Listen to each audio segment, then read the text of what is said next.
Well, polls are now open in Jersey for the midterm primaries. Good day, Sharon Crowley. She's on top of things out in the Garden State, and she's taking a look at how these key races will impact the balance of power in Congress.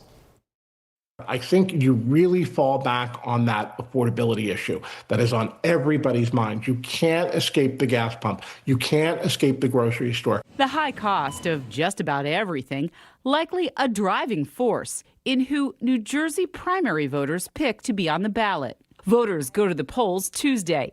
Rider University political science professor Micah Rasmussen says affordability is still at the top of the ticket. It was certainly a big one in New Jersey last year for Governor Sherrill. It was in 2024 for Donald Trump. We are still dealing with those issues. None of them have gotten better. None of them have gone away. The results of a few races in the Garden State may also signal what may happen in the midterm elections. Republicans hold a very slim majority in the House and Senate as Democrats are trying to shift the balance of power to their favor. One of the races to watch is in New Jersey's 7th congressional district. Incumbent Republican Representative Tom Kean Jr. is not facing a challenge in his own party, but 4 Democrats are vying for the chance to unseat him in November.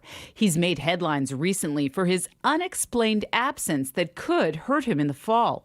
He could face a moderate Democrat, Rebecca Bennett, who is currently leading her progressive competitors. She's a helicopter pilot from the U.S. Navy, a veteran. If that sounds familiar, it should. Yes. We've been there before. And she is getting the same warm reception, I think, from voters that Mikey Sherrill did. Professor Rasmussen says he's also watching a crowded contest in New Jersey's 12th congressional district.